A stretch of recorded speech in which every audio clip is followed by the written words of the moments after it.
Tidak dilepas secara resmi oleh PDI Perjuangan dan tidak juga diterima secara resmi di Golkar. Lalu bagaimana sebenarnya status kader PDIP dan Golkar, Jokowi dan Gibran?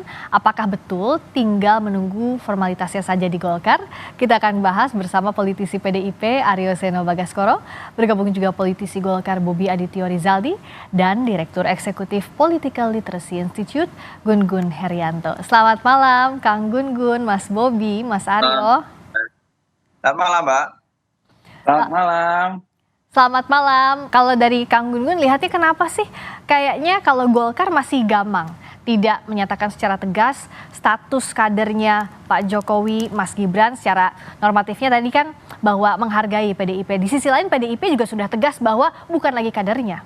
Kang Gun Gun.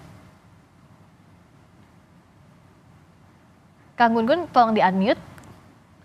Kalau saya melihat ini soal timing ya, soal momentum yang mungkin Golkar juga masih melihat dinamika-dinamika yang terjadi. Tetapi yang jelas saya melihat kalau posisi PD Perjuangan dalam konteks pelembagaan partai politik itu memang sudah pada tempatnya ketika misalnya batasan afiliatif kader terhadap partai itu mengalami masalah, apalagi kemudian komitmen loyalitas pada institusi itu kemudian bukan hanya diragukan tetapi memang sudah berbeda.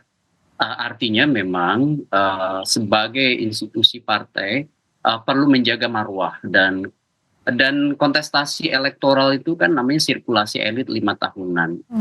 Itu sangat temporer. Padahal keberadaan institusi partai itu harus melampaui itu.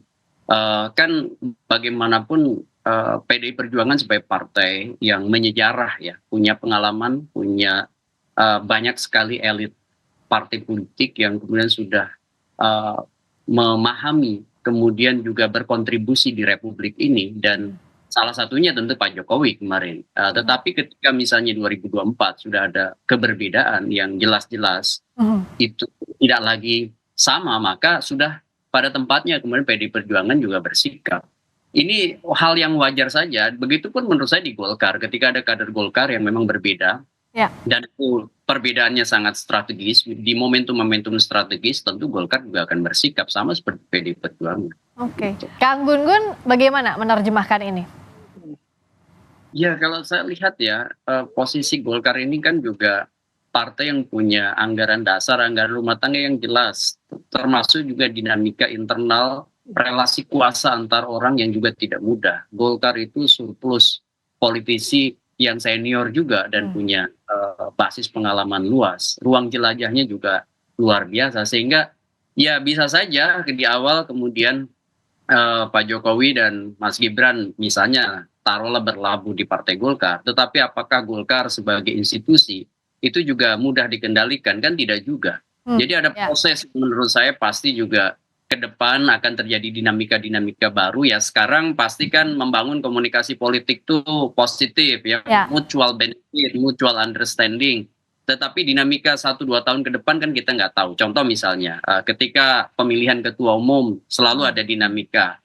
Proses-proses ini kan juga tidak terlepas dari dua hal. Pertama adalah aturan di internal partai. Kemudian yang kedua tentu relasi internal dan eksternal yang terhubung dengan ragam kejadian politik yang berkembang pada saat misalnya proses itu terjadi dan membutuhkan partai untuk mengambil sikap-sikap tertentu, termasuk juga Partai Golkar menurut saya. Sekarang karena posisinya adalah pasca Pilpres dan ada kebutuhan politik akomodasi, terutama dalam konteks pembentukan pemerintahan, tentu ya tone dari masing-masing elit partai politik pasti akan memberi respons yang kemungkinan memberi peluang lebih besar benefit of office ya, keuntungan dalam kekuasaan bagi partai-partai terutama yang kemarin menjadi pengusung Pak Prabowo Gibran, begitu. Last but not least saya ke Kang Gun Gun deh.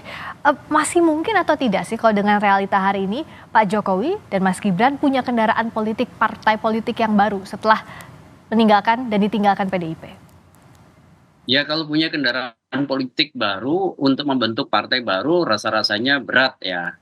Tetapi kalau kemudian misalnya membangun komunikasi dan partai-partai yang ada itu jauh lebih visible. Contoh misalnya, apakah kemudian ke Golkar Gibran ataukah misalnya ke PSI gitu ya, itu masih terbuka kemungkinan kan, Pak Jokowi misalnya apakah ke Golkar itu juga masih terbuka peluang. Tetapi yang penting bagi kita adalah menurut saya tatanan ya. Tatanan itu penting karena ke depan saat ini dan ke depan demokrasi kita kan harus naik kelas. Jangan kemudian justru orang lebih dominan, lebih kuat dibanding institusi gitu.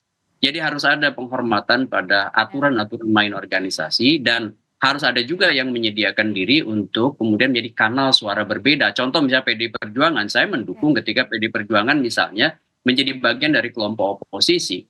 Baik. Oke, misalnya suaranya tidak terlalu efektif nanti di DPR, tetapi keberadaan itu menjadi penting untuk menjadi kanal suara berbeda masyarakat yang mungkin tidak satu pandangan dengan pemerintahan saat ini. Begitu. Nggak cuma bagi-bagi kursi, tapi bagaimana juga menjaga tatanan demokrasi, itu yang dibawa pekerjaan rumahnya. Setelah ini terima kasih Mas Aryo Seno Bagaskoro, politisi PDIP, terima kasih Mas Bobi Aditya Rizaldi, politisi Golkar, terima kasih Kang Gun-Gun Herianto, Direktur Eksekutif Political Literasi. Selamat malam. Selamat malam. Selamat malam, makasih Mbak. Terima kasih banyak. Berikutnya